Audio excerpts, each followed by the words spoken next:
하나님의 말씀은 마태복음 26장 69절로 75절 말씀 되겠습니다. 26장 69절부터 72절 먼저 같이 읽겠습니다. 베드로가 바깥 뜰에 앉았더니 한 여종이 나와 이르되 너도 갈릴리 사람 예수와 함께 있었도다 하거늘 베드로가 모든 사람 앞에서 부인하여 이르되 나는 내가 무슨 말을 하는지 알지 못하겠노라 하며 앞문까지 나아가니 다른 여종이 그를 보고 거기 있는 사람들에게 말하되 이 사람은 나사렛 예수와 함께 있었도다 하매 베드로가 맹세하고 또 부인하여 이르되 나는 그 사람을 알지 못하노라 하더라. 아멘. 69절로 75절은 베드로의 저주와 통곡에 대한 말씀입니다. 베드로가 칼로 말구의 귀를 잘랐을 때 친척 여종이 베드로를 끈질기게 괴롭히고 결국 예수 그리스도를 그가 3번 부인하게 되는데 이 일은 베드로가 그 대제사장의 바깥 뜰에 앉아 있을 때 일어난 일입니다. 우리 성도님들도 느끼셨겠지만 이번 고난주간 말씀은 우리가 장소별로 예수님의 고난의 행적을 묵상해 가고 있습니다. 월요일은 예수님께서 겟세마네라는 기름 짜는 틀에서 붙잡히신 예수님에 대해서, 그리고 어제는 대제사장의 뜰에서 6번 끌려다니면서 신문을 받으신 예수님, 그리고 오늘은 그 대제사장의 바깥뜰, 예수님은 안쪽 뜰에서 맞으시고 또 신문을 당하고 계셨고, 그리고 베드로는 다른 제자들은 다 도망갔고 베드로는 멀찍이 떨어져 따라가다가 이 제사장의 바깥 뜰에 겨우 숨어서, 사람들 틈에 숨어서 불을 쬐고 상황을 엿보고 있는 그런 베드로의 모습을 우리가 상상할 수 있습니다. 그때의 베드로가 이 한 어린 여종이 하는 말을 듣고 결국 예수님을 3번 이제 부인하게 되는데, 요한복음 18장 26절 말씀에 보면은 베드로에게 귀를 잘린 사람의 친척이었다고 기록이 되어 있습니다. 그래서 그 친척되는 여자가 내가 당신이 예수 그리스도와 함께 동산에 있던 것을 내가 보았다라고 이제 증언했고, 이 칼을 휘둘러 그의 귀를 자른 그 사건에 예수님께서 칼을 쓰면 칼로 망한다라고 말씀하신 그 말씀이 베드로에게 그대로 성취되어진 말씀입니다. 베드로가 예수님을 부인하는데 이 본문 말씀에 보면은 점점 더 강하고 아주 격렬하게 예수님을 부인하는 그 전개를 우리가 보게 됩니다. 처음에는 그 여종이 너도 예수와 함께 있었다라고 말할 때 내가 예수와 함께 있지 않았다, 그 말을 부인하고 당신이 도대체 무슨 말을 하는지 날 잘 모르겠다 이렇게 부인을 하고, 그리고 또 다른 곳으로 피했을 때 또 다른 여종이 당신이 예수 그리스도와 함께 그 도당들과 함께 있었던 것을 내가 보았다라고 말했을 때 베드로가 예수를 그때는 부인하고, 그리고 나는 예수를 알지 못한다, 예수를 나는 모르는 사람이고 예수님과 관계 없는 사람이다 라고 강하게 좀 더 강하게 부인했어요. 그리고 곁에 있던 사람들이, 여러 사람들이 당신이 예수와 함께 있었던 것을 내가 알고 당신의 그 갈릴리 지역의 억양, 그 말투가 달랐던 모양이에요. 억양을 보니 갈릴리 사람의 억양으로 나 예수를 모르고 예수 부인한다라고 하는 그 말투가 네가 예수와 함께 있었던 것을 증거하는데 예수와 함께 있지 않았다라고 하느냐 했을 때, 그때는 예수를 저주하고 예수를 알지 못한다라고 말했어요. 그 당시에는 내가 그 사람과 관계가 없고 나는 그 사람을 모른다고 할 때 그 사람의 이름을 이 저주하면서 말하는 그 언어적인 특징이 있었어요. 그래서 베드로가 그 당시에 언어를 사용해서 예수를 저주할 정도면 사람들이 내가 예수와 관계없는 자인 줄 알겠지. 그러니까 가장 아주 비열한 상태까지 베드로가 가버린 거예요. 그와 같이 최악의 언어로 예수를 저주하고 부인하는 그런 이 격하고 아주 거친 이 태도로 난 예수를 모른다라고 이 수제자였던 베드로가 예수를 저주하는 이러한 일이 이제 일어났습니다.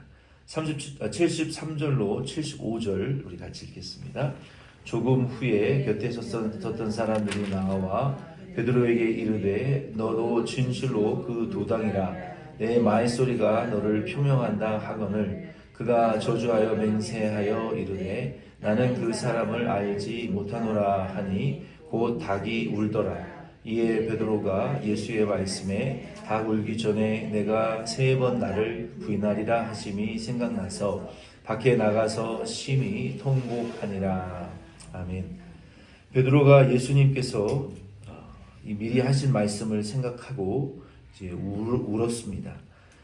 누가복음 22장 61절 말씀에 61절로 62절 말씀에 보면은 주께서 돌이켜 베드로를 보시니 베드로가 주의 말씀 곧 오늘 닭 울기 전에 내가 3번 나를 부인하리라 하심이 생각나서 밖에 나가서 심히 통곡하니라. 그러니까 아마 예수님은 대제사장의 그 안뜰에서 재판을 받고 계셨고 그리고 담이나 뭐 가림막이 뭐 조경수든 담이든 이 가림막으로 가려져 있지 않고 바깥 뜰에서 베드로가 예수님을 지켜볼 수 있었고 예수님도 베드로를 볼 수 있는 아주 지근거리에 있었던 것 같아요.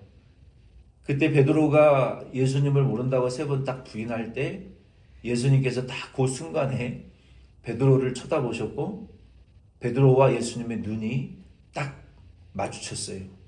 영어 성경에 보면은 좀 더 명확하게 눈과 눈이 마주쳤다라고 기록되어져 있어요.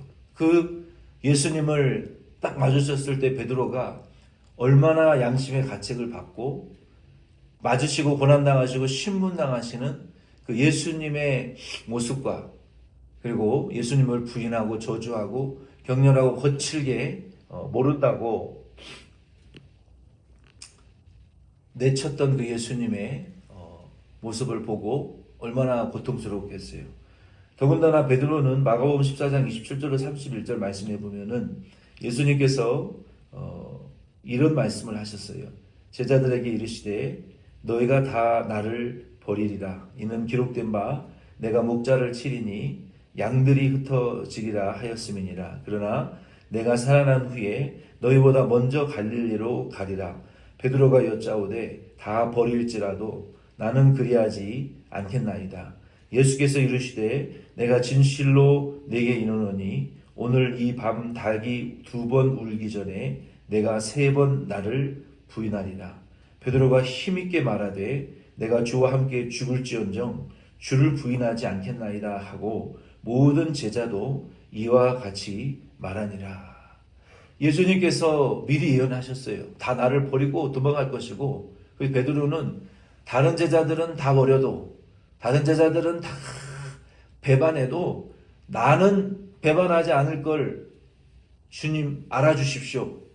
주님 앞에 이렇게 잘난 척을 하고 확신을 하고 늘 베드로는 그런 식이었어요. 말로는 늘 앞서서 내가 주를 위해서 이런저런 일들 하고 늘 감정적으로는 앞서서 내가 주님 앞에 이런 일도 결단하고 저런 일도 결단하고 근데 말과 결단뿐이었어요. 베드로는 자기가 한 말과 결단에 책임지지도 못하고 내일 일도 모를 죄인이라는 것을 그렇게 사람들 앞에서 격하게 격렬하게 예수를 저주하고 부인할 수 있는 존재라는 것을 자기 자신도 자기가 모르는 거예요. 내일 일도 모르는 것이고 고난과 핍박이 진짜 왔을 때 내가 그 고난과 핍박을 받으면서 예수를 인정할 사람인지 부정할 사람인지 아무도 모른다는 거예요. 아무리 감정적으로 주를 위해서 불 속에로 들어가겠다고 우리가 고난을 받겠다고 얘기를 해도 실상 그 상황이 오면, 실제로 그러한 고난과 선택의 상황이 오면 대부분의 사람들이 예수를 버린단 말이에요. 대부분이 예수를 떠나고 저주하고 부인한단 말이에요. 오늘날도 우리 그리스도인들이 우리가 주를 위해서 살겠다고, 사명 감당하겠다고, 교회를 위해서, 주를 위해서, 복음을 위해서 희생하고 헌신하겠다고 우리가 말은 하고 결단은 하지만 우리의 일상생활 속에서 선택의 상황이 오게 되어지게 되면 자기를 부인하기 힘들고, 예수보다 인정과 동정 따라가기 쉽고, 복음과 사명보다 내 가족, 내 인생 먼저 챙기기 바쁘단 말이에요. 우리도 베드로와 조금도 다를 바가 없어요. 베드로 욕할 수 있는 사람 아무도 없어요.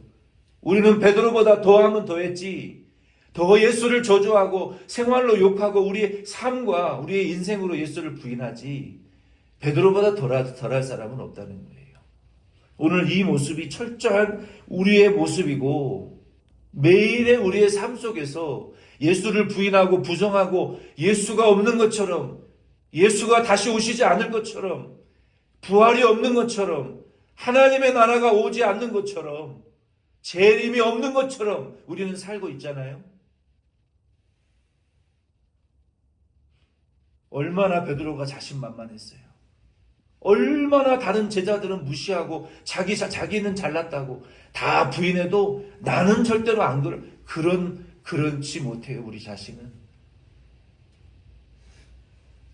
베드로가 이와 같이 말하고 이런 말을 안 했으면 차라리 나을 뻔했는데, 이런 말을 차라리 절제하고 말하지 않았으면 좋을 뻔했는데, 묶여서 피를 흘리시고 고난당하시면서 제사장과 그 장로들 앞에서, 군병들 앞에서 신문을 받으시던 예수님이 사랑스럽고 불쌍한 그 눈빛으로, 정말 안타까운 심정으로 예수님이 눈물을 흘리시며 베드로를 바라보셨을 때, 베드로가 예수님과 눈이 마주쳤을 때 얼마나 가슴이 아팠겠어요. 그래서 튀쳐나가서 통곡하고 회개하는 이러한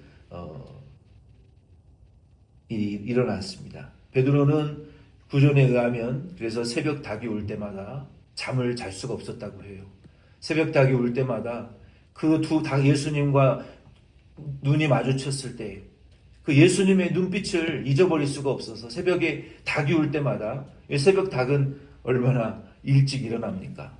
얼마나 목이 찢어지라고 웁니까? 그 새벽 닭 소리를 들을 때마다 마치 예수님의 음성을 듣는 것처럼 베드로는 구전에 의하면 닭이 울 때마다 일어나서 통곡을 하고 울었다고, 평생 울었다고 합니다. 그리고 이 말씀대로 우리는 죄 짓지 않는 사람은 없어요. 죄 짓지 않는 사람은 없고, 성경에 보면 성경의 위대한 믿음의 우리 선진들은 다 실패했어요. 다 예수 부인하고, 다 하나님 부인하고, 다 하나님을 욕하고 저주했어요. 믿음의 선진들이 그랬어요. 그리고 회개하고 돌이켰어요. 하나님 너무 힘들어서 하나님 원망했단 말이에요. 그러니까 우리도 하나님을 원망하라는 말이 아니라 우리의 삶이 너무 힘들고 고통스러워서 우리의 마음에 원망할 수도 있어요. 하나님 우리에게 왜 응답하시지 않느냐고, 왜 우리에게 역사하시지 않고, 왜 우리를 등을 돌리고 뒤돌아보시지 않는 것처럼 우리의 삶이 이렇게 처절하게 오랜 세월 동안 고통스럽냐고 하나님을 향해서 우리가 괴로워할 수도 있고 힘들어할 수도 있어요. 베드로도 저주하고 예수를 욕하고 부인했단 말이에요. 그게 바로 죄인의 모습이라는 거예요. 인간의 모습이라는 거예요. 우리의 모습이기 때문에 우리는 하나님 앞에 그러한 죄인인 것을 인정하시고, 나는 안 그러리라, 나는 죄짓지 않으리라, 나는 의롭다, 나는 당신보다 낫고 당신은 다 그렇고 그렇지, 나만 예수님 사랑하는 것처럼 신앙생활 하시지 말라는 거예요. 나는 안 그런다, 절대로. 아니요. 100번, 1000번, 10,000번, 억만 번 베드로와 같은 지혜를 날마다 짓고 사는 것이 저와 여러분의 모습인데, 중요한 것은 죄를 짓고 다시 하나님 앞에 회개하고 용서를 받고 성령의 충만함을 받아 쓰임을 받느냐, 아니면 죄를 짓고 열등감과 죄책감에 빠져서 아예 더 타락해버리고 하나님에게 등 돌리느냐, 그 차이예요. 그 차이. 아담으로부터 말라기 선지자에 이르기까지 죄 짓지 않은 사람 없어요. 그러나 죄를 짓고 하나님 앞에 주여, 내 입술이 부패한 사람들 중에 부정한 죄를 짓는 죄인인데 하나님 나를 용서해달라고. 그때 하나님의 제단 숯불로 이사야의 입술을 찢어주시고, 바울과 같은 자도 그리스도인들을 많이 죽이고 얼마나 많은 핍박을 했습니까? 그러나 그가 예수님을 만나고 다시 구춤을 받고 돌이켰을 때 하나님에게 가장 위대한 사도로 쓰임 받았던 것처럼 베드로도 하나님 앞에 회개하고 성령을 받고 다시 일어났어요. 그러면 하나님께서 왜 제자들에게, 성도들에게 왜 이런 실패를 경험하게 하십니까? 주님이 다 알고 계셨잖아요. 미리 예언까지 하셨는데, 그러면 안 그렇게 하실 수도 있잖아요. 그런 실패를 경험하지 않고 예수님에게 쓰임받은 사람들도 뭐 종종 있기는 해요. 요한과 같은 경우도 예수님에게 가장 사랑을 받는 그 육체가 연약했지만 사도였단 말이에요. 그는 예수님을 부인하고 저주한 경험이 없어요. 성경에 보면. 특별히 예수님의 더 큰 사랑을 받았어요. 사도 요한 같은 경우는. 그래서 죽지도 않고 핍박을 받았지만 요한계시록을 기록하는, 요한계시록에 그 기록한 사도가 되었고, 사도 요한과 같은 사람은 이런 일을 경험하지 않았어요. 근데 왜 베드로와 같은 사람, 수제자라고 하는 사람이, 바울과 같은 분들이 정말 크게 쓰임받은 정도는 왜 이렇게 큰 실패와 예수 하나님을 대적하고 저주하는 일을 왜 하나 경험하게 하시냔 말이에요. 왜? 거기에는 하나님의 목적이 있어요. 왜냐하면 그 사람의 가지고 있는 성격 중에, 그 사람이 가지고 있는 선천적으로 갖고 있는 약점을 하나님이 쓰시기 위해서는 깨트려야 되시기 때문에 그렇게 하나님 낮추실 수밖에 없는 거예요. 그래서 베드로가 4장 12절로 13절 말씀에 자기의 경험을 다 고백하지는 않지만 자신의 예수를 부인하고 저주했던, 이 격렬하게 예수를 저주했던 경험을 생각하면서 하나님이 왜 나를 수제자로 세웠지만 왜 나를 이렇게 낮추셨을까? 그러한 경험을 생각하면서 이런 고백을 하는 거예요. 사랑하는 자들아, 너희를 연단하려고 오는 불시험을 이상한 일 당하는 것 같이 여기지 말고 오히려 너희가 그리스도의 고난에 참여하는 것으로 즐거워하라. 이는 그의 영광을 나타내실 때에 즐거워하고 기뻐하게 하려 함이라 라고 고백하는 거예요. 하나님께서 자신을 그렇게 큰 실수를, 인생의 오점을 그리스도의 생애에 남기게 하신 것은 베드로의 그 교만과 감정과 말과 행동보다 주목이 앞서는 그 베드로의 약점을 예수님께서 깨트리시기 위해서 특별히 그런 경험을 하게 하신다는 거예요. 저와 여러분들도 하나님이 우리를 그렇게 낮추실 때에는 아직도 내가 되지 못한 점이 있구나. 아직도 내가 하나님에게 쓰임받기에 이런 약한 점을 깨트리지 못했기 때문에 이렇게 하나님 나를 낮추시는구나 라고 우리는 100% 생각하셔야 돼요. 그래서 그러한 고난을 통해서 내가 그리스도의 영광에 참여하게 하기 위하여 우리를 낮추시는구나. 예외가 없어요. 하나님 그렇게 하시는 데에는 예외가 없단 말이에요. 바울도 고린도후서 1장 9절에 많은 그리스도인들을 잡아 죽이고 교회를 무너뜨리고 깨트렸던, 핍박했던 그러한 경험을, 예수를 핍박했던 경험을 생각하면서 나도 똑같이 이런 고난을 지금 내가 당하게 되는 이유는, 바울은 부름을 받고 하나님의 성령의 충만한 상태에서 쓰임을 받으면서도 말할 수 없는 고난을 당했단 말이에요. 바울이 이런 고백을 하는 거예요. 고린도후서 1장 9절 말씀에 우리는 우리 자신이 사형 선고를 받은 줄 알았으니 이는 우리로 자기를 의지하지 말고 오직 죽은 자를 다시 살리시는 하나님만 의지하게 하심이라. 바울의 고백입니다. 오늘 우리가 이 베드로의 이 큰 실수와 이 죄악을 통해서 우리는 이 두 가지를 깨달으셔야 돼요. 내가 되지 못해서 이런 실수를 하는 것이구나. 아직도 내 무엇인가 하나님 앞에 이루되지 못한 내 약점이 아직도 온전해지지 못한 점이 있어서 하나님이 나를 깨트리시기 위해서 낮추시는 시간이구나. 우리가 이렇게 생각하시고, 두 번째는 내가 하나님을 위해서 전적으로 죽어졌다고 생각하는데도 고난을 당하고 실수를 하고 어려운 일들을 당할 때 우리는 바울과 같이 전적으로 하나님을 의지하게 하기 위하여 이러한 일을 당하게 하시는구나. 내가 아직도 전심으로 하나님 의지하지 못하는 부분이 있구나라고 생각하시면서 우리 베드로의 실수를 생각하시면서 우리도 그 베드로의 고난과 연단, 바울의 고난과 연단을 통하여 우리도 그리스도의 제자로 그의 발걸음을 밟아 나아가는 2025년 고난주간 셋째 주 수요일 될 수 있기를 부탁드립니다.